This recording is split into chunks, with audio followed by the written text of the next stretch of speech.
اعوذ باللہ من الشیطان الرجیم، بسم اللہ الرحمن الرحیم۔ السلام علیکم پیارے بہن بھائیوں، اللہ کے ذکر کی فضیلت میں آپ کے ساتھ شیئر کر رہا ہوں۔ اللہ پاک سے دعا ہے عمل کرنے کی توفیق عطا فرمائے، آمین یا رب العالمین۔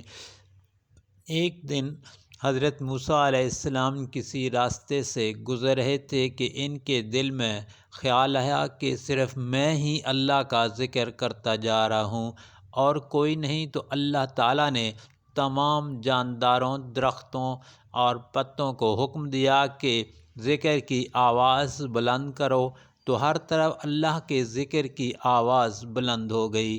تو حضرت موسیٰ علیہ السلام سجدے میں گر گئے اور کہا کہ اے رب کائنات، کیا زمین کے نیچے بھی تیرا ذکر ہوتا ہے؟ تو اللہ نے کہا اپنا عصا زمین پر مارو۔ تو حضرت موسیٰ علیہ السلام نے اپنا عصا زمین پر مارا تو زمین پھٹ گئی اور پانی نکلا۔ تو اللہ نے کہا اس پر بھی عصا مارو۔ آپ نے پانی پر بھی عصا مارا تو پانی پھٹ گیا اور پتھر نکل آیا۔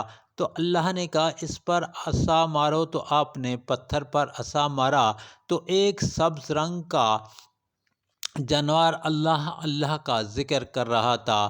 تو آپ نے اس سے پوچھا کہ کب سے ذکر کر رہے ہو؟ تو اس جانور نے کہا میں آج سے 5100 سال پہلے سے ذکر کر رہا ہوں۔ تو آپ نے پوچھا کیا کھاتے ہو، کیا پیتے ہو؟ تو جانور نے کہا اے اللہ کے نبی، میرا کھانا پینا اس اللہ کے ذکر میں ہے، نہ مجھے بھوک لگتی ہے نہ پیاس۔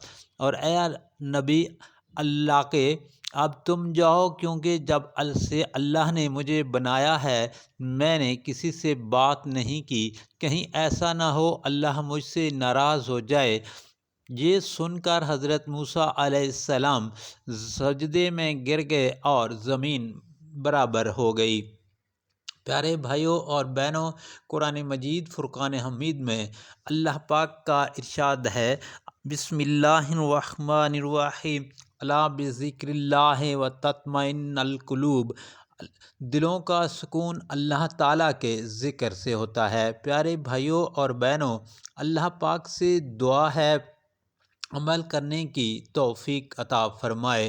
ثابت بنانی رحمۃ اللہ علیہ نے ایک مرتبہ فرمایا کہ مجھے معلوم ہوا میرا رب مجھے کس وقت یاد کرتا ہے۔ لوگ ان کی یہ بات سن کر خوف زدہ ہو گئے۔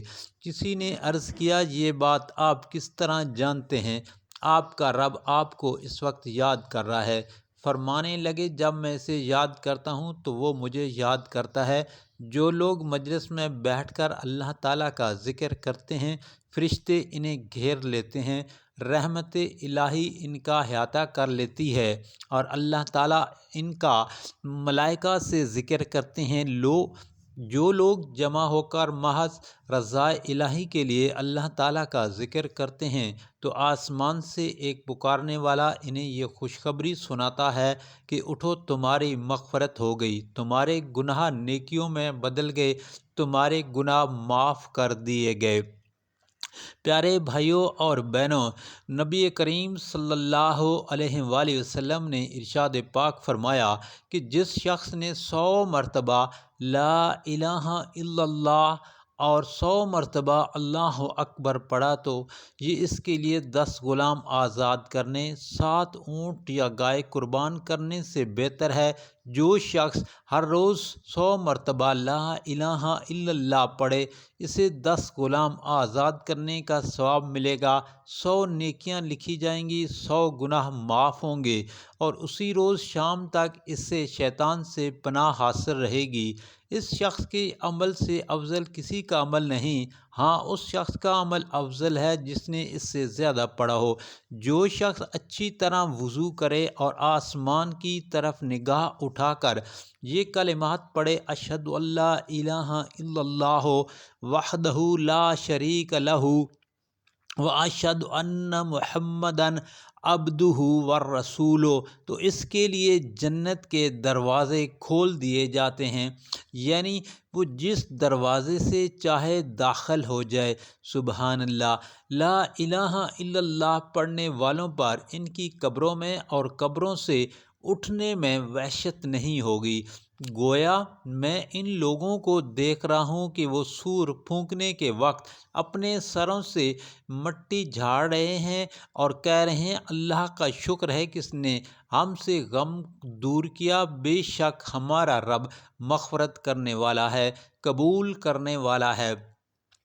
پیارے بھائیوں اور بہنوں، حضرت ابو ایوب انصاری رضی اللہ تعالیٰ عنہ سے روایت ہے، نبی کریم صلی اللہ علیہ وآلہ وسلم نے ارشاد پاک فرمایا کہ جس شخص نے یہ کلمہ 10 مرتبہ پڑھا، یعنی لا الہ الا اللہ وحدہ لا شریک لہ لہ الملک و لہ الحمد وہو علی کل شیء قدیر، تو وہ اس شخص کی طرح ہوگا جس نے حضرت اسماعیل علیہ السلام کی اولاد میں سے 4 جانیں یعنی 4 غلام آزاد کیے۔ نبی کریم صلی اللہ علیہ وآلہ وسلم ایک دن میں 70 سے 100 مرتبہ استغفار یعنی استغفر اللہ کرتے تھے۔ رسول اللہ صلی اللہ علیہ وآلہ وسلم کو جب کوئی مشکل معاملہ پیش آتا تو آپ یا حی یا قیوم برحمتک استغیث 20 سے 22 مرتبہ پڑھتے تھے۔ اللہ تعالیٰ نے قرآن مجید میں ارشاد پاک فرمایا تم مجھے یاد کرو میں تمہیں یاد کروں گا، اور میرا شکر ادا کرو اور میری ناشکری مت کرو۔ جو شخص ہر نماز کے بعد 33 بار سبحان اللہ اور 33 بار الحمدللہ اور 33 بار اللہ اکبر کہے اور 100 کا وعدہ پورا کرنے کے لیے لا الہ الا اللہ وحدہ، تو اس کے تمام گناہ بخش دیے جاتے ہیں، اگرچہ وہ گناہ سمندر کی جھاگ کے برابر ہی کیوں نہ ہوں۔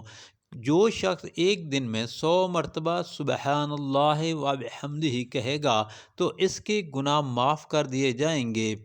روایت میں ہے ایک شخص نبی کریم صلی اللہ علیہ وآلہ وسلم کی خدمت میں حاضر ہوا اور عرض کیا یا رسول اللہ صلی اللہ علیہ وآلہ وسلم، مجھ سے دنیا نے رخ پھیر لیا، یعنی میرا ہاتھ تنگ ہو گیا۔ تو نبی کریم صلی اللہ علیہ وآلہ وسلم نے ارشاد پاک فرمایا فرشتوں کی نماز اور مخلوق کی تسبیح کیوں نہیں پڑھتے؟ اسی تسبیح کی بدولت تو لوگوں کو رزق ملتا ہے۔ وہ شخص عرض کرنے لگا یا رسول اللہ صلی اللہ علیہ وآلہ وسلم وہ کیا چیز ہے؟ تو آپ صلی اللہ علیہ وآلہ وسلم نے ارشاد پاک فرمایا طلوع صبح صادق سے نماز فجر تک یہ تسبیح پڑھتے رہو، سبحان اللہ و بحمدہ سبحان اللہ العظیم۔ اگر تم یہ تسبیح پڑھو گے تو دنیا تمہارے پاس ذلیل و خوار ہو جائے کر آئے گی، اور اللہ تعالیٰ کا ہر لفظ سے ایک فرشتہ پیدا فرمائیں گے جو قیامت کے دن تک تسبیح پڑھتا رہے گا، اور اس کی تسبیح کا اجر و ثواب بھی تمہیں ملے گا۔ پیارے بھائیوں اور بہنوں، اللہ پاک سے دعا ہے مجھے آپ سب کو نبی کریم صلی اللہ علیہ وآلہ وسلم کے ارشادات پر عمل کرنے کی توفیق عطا فرمائے، آمین یا رب العالمین۔